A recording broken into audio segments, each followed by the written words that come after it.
Sanders. Michael Thomas is back in the lineup along with Alvin Kamara. So a lot of attention will be placed on them. The eyes will go to them. This is a big-time game coming up for Emmanuel Sanders. No matter who was at the quarterback position throughout the regular season, he showed up. Imagine having a big game when everybody's paying attention to the other guy. Hey, not many except maybe Dan Orlovsky gave the Baker Mayfield Browns a chance against the Steelers in their wild card game. And, of course, their roster and even their coach majorly affected by COVID-19. Now, after a huge win, they advance to the divisional round. And, hey, guys, you get to play the Chiefs. That's your big prize. But Baker doesn't scare easily. Here's Mayfield's running back Nick Chubb on the QB's thought process heading into Sunday. Yeah, Baker, he always has that underdog mentality. And I'm sure, that's in his mind right now. I mean, he wants to go out and prove himself even more. I'm just saying he's scary when he's that way. Last weekend against the Steelers, Cleveland ran their most plays out of an empty set all season. Empty, of course, meaning that no other players are lined up in the backfield along with Baker. The Browns have nearly doubled their rate of empty set formation since week 13, where Mayfield has found a ton of success. In that span, he's thrown for the league's most yards and completions of at least 10 air yards, boasting a QBR of 89 on such plays. Man, that empty set, Dan, is really making a difference for the Browns. Yeah, they do it for a bunch of different reasons, but it's really three to get Baker to operate at the most optimum level, right? And it starts with figuring out if it's man or zone. And once he knows what the coverage is going to be, he finds the matchup. You motion the back out there, okay? There's a corner. That's an indicator that they're going to play zone coverage. It's a simple concept. Hitch, go route, and a stick route by Austin Hooper, the tight end. You work outside in against zone coverage. Single high safety, one high zone defense. This is an easy read for Baker Mayfield. It's 2nd and 10. This is a 6 or 7 yard completion. Easy money. So then the next rep you go, okay, we want to go one high, two high. You got those linebackers at that second level now. Higgins and Harrison Bryant at the same side. This is a one high defense, single high safety. I'm going to work to my backside. Look at the open space we have now because there's only one safety in middle field. Higgins wins. And then the third one is going to be the opportunity to find matchups. 3 tight ends on the field leaves a ton of linebackers for the defense because you're thinking run. They got Jarvis Landry at the 3 on a linebacker. One of the best route runners in the NFL matched up. They give him a 3-way go. You can sit, you can work inside, you can work outside. Baker knows as long as I have a second to hold it, Jarvis will win.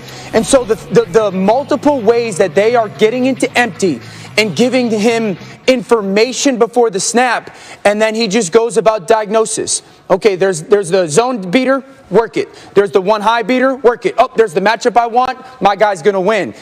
They will use this a ton this weekend. I think it gives them a chance for more offensive success. Marcus, that's maybe how the Browns get this done?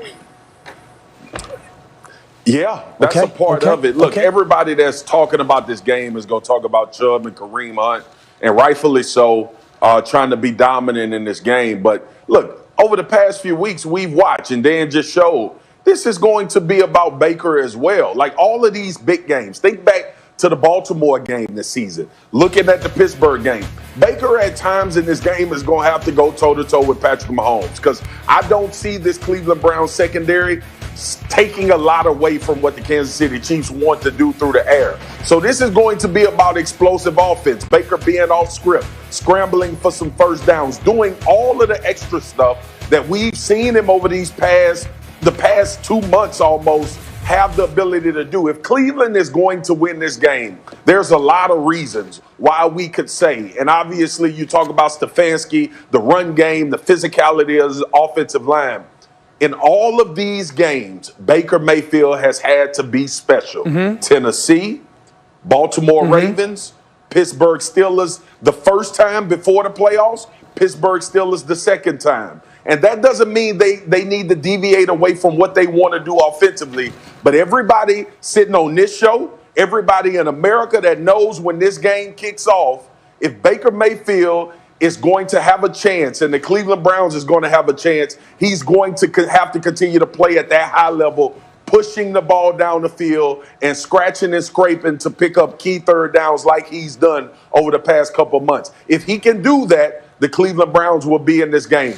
Do not, I repeat, do not give this Kansas City Chiefs offense extra possessions. do what you have to do, Baker, in order to keep your offense with the ball and drives going. Well, Marcus, I'm one of those guys that's going to talk about the running game and Kareem Hunt and Nick Chubb. Kareem Hunt going back to Kansas City, the team that drafted him. So that'll be interesting right there.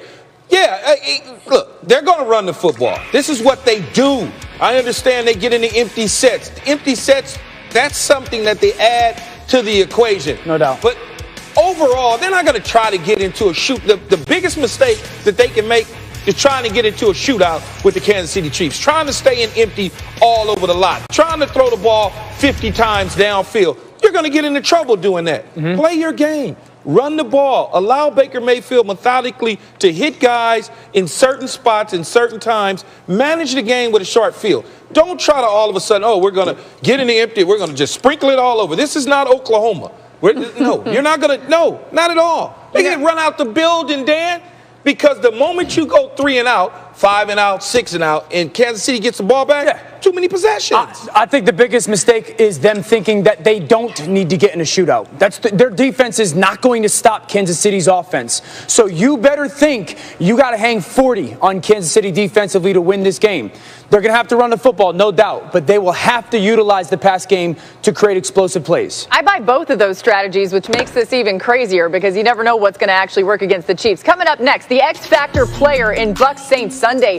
Talks. They have the #1 overall pick. He could turn things around for the Jaguars. There's only one Trevor Lawrence. I'm going to do whatever it takes to win. The Jacksonville or bust for Urban Meyer. The clock is ticking on this Urban Meyer to Jacksonville story. We'll be all over it all show long as we welcome you to NFL Live. Also, one person here actually says the Ravens defense will be the toughest unit that Josh Allen has seen all year long. Find out why. Welcome to NFL Live. Keyshawn Johnson, Dan Orlovsky here, Marcus Spears, and Adam Schefter as well. And let's get to our top story of the day. As you see, Adam Schefter already working those thumbs. Urban Meyer actually seen on photo getting off a plane in Jacksonville just a few hours ago, as we have all eyes on the Jaguars waiting to find out if Meyer will be their next head coach. Let's go right to Adam Schefter. Adam, what's the latest here? Laura, you see Urban Meyer landing in Jacksonville to meet with Jaguars owner Shad Khan today. They are in advanced talks to try to finalize a deal that the sense is will get done but hasn't gotten done to date. This would be a huge acquisition for Jacksonville. It would add to what they have for this offseason, which is the #1 overall pick, 11 picks in the draft.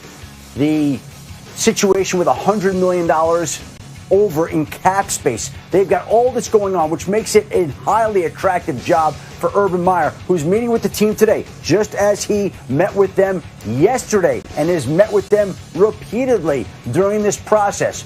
Again, it is trending in the way of Urban Meyer accepting that job. As of this moment, he has not officially accepted nor agreed to become the Jaguars coach. But as soon as he does, we will have the latest for you here on NFL Live. Yes, we will. That moment is one that we are looking out for. So Adam Schefter with us all show long. And let's get a little bit more about this job. You heard Shefty mention it. Not only Jacksonville set to make their first #1 pick in franchise history, but their 4 picks through the first and second rounds of this draft are tied with Miami for the most in the league. They'll also have that cap space that you just heard Adam mention, $76 million.